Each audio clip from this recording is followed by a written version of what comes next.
Video শুরু হওয়ার আগেই শুরু হয়ে যায় ধাক্কাধাক্কি, যার জন্য আমি আসলে একটা লং ভিডিও আপলোড করব ভেবেও আপলোড করা হয় না। তাই অনেক দিন পরে আজকে একটা লং ভিডিও আপলোড করছি। আর আজকের ভিডিওতে যে রেসিপিটা আমি দেখাবো, এটা আমি আসলে অনেকজনের ভিডিও দেখেছি, তারপরে হচ্ছে আমার বাসায় থাকা উপকরণ দিয়ে আমার মতো করে বানিয়েছি। আর এই চিকেন ভর্তাটা খেতে আসলেই অনেক মজা। আমি যেহেতু আমার মতো করে বানিয়েছি, তাই ভাবলাম আপনাদের সাথে একটু শেয়ার করি। আর চিকেন ভর্তা বানানোর জন্য সবাই হচ্ছে চিকেনের বুকের মাংসটা ব্যবহার করে, কিন্তু আমার আসলে বুকের মাংস ছিল না বাসায়, যার জন্য হচ্ছে আমি চিকেনের এই থানের পিসগুলোই নিয়েছি। আর এই থানের পিসগুলোকে হচ্ছে শুরুতে আমি ধুয়ে পরিষ্কার করে কাঁটা চামচ দিয়ে ছিদ্র করে নিয়েছি, যাতে সিদ্ধটা খুব তাড়াতাড়ি হয়। আর তাড়াতাড়ি সিদ্ধ করার জন্য কাঁটা চামচ দিয়ে একটু ছিদ্র করে নিলে এটা হচ্ছে সবথেকে আমার মনে হয় সহজ উপায়। তার কারণ হচ্ছে হতেও বেশি সময় লাগবে না, আর মাংসের ভেতরেও হচ্ছে মশলাগুলো খুব সুন্দরভাবে যায়।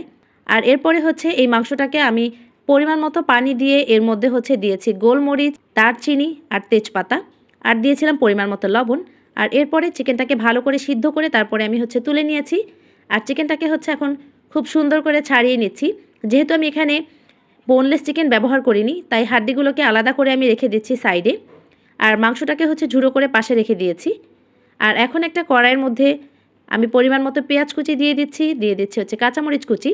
আর একটা কথা বলে রাখি, মাংস সিদ্ধ করার যে পানিটা ছিল সেটা আমি ফেলে দিব না, তো সেখান থেকে অল্প অল্প পানি আমি হচ্ছে এখন এই রান্নার মধ্যে অ্যাড করব।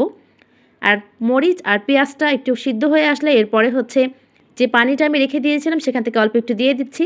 আর এরপরে কিছু শুকনো মশলা এখানে অ্যাড করে দিব। দিয়েছি হলুদের গুঁড়া, পরিমাণ মতো মরিচের গুঁড়া, তারপরে হচ্ছে দিয়েছি জিরার গুঁড়া, ধনিয়া গুঁড়া। এটাকে দিয়ে ভালো করে নাড়াচাড়া করে এরপরে আদা রসুন বাটা অ্যাড করে দিয়েছি।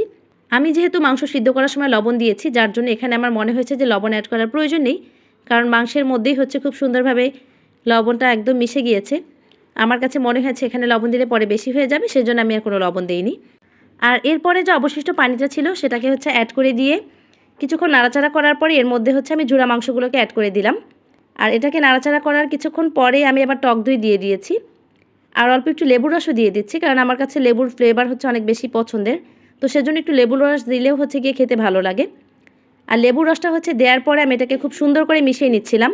এটাকে ভালো করে মেশানো হয়ে গেলে এর মধ্যে হচ্ছে আমি অ্যাড করে দিব লিকুইড দুধ। যদিও এই লিকুইড দুধের মধ্যে আমি অল্প একটু গুঁড়ো দুধ আর সামান্য পরিমাণে হচ্ছে চিনি ব্যবহার করেছি।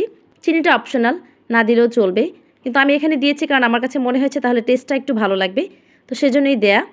আর এগুলোকে দিয়ে খুব ভালো করে নাড়াচাড়া করে একদমই শুকিয়ে ফেলতে হবে, তাহলেই একদম রেডি আজকের হচ্ছে এই চিকেন ভর্তা। আমি আমার মতো করে বানিয়েছি, কিন্তু এটা খেতে একদমই অসাধারণ ছিল, জাস্ট অসাধারণ। যদি আপনি বাসায় আগে বানিয়ে থাকেন তাহলে অবশ্যই কমেন্ট করে জানাবেন, আর যদি না বানিয়ে থাকেন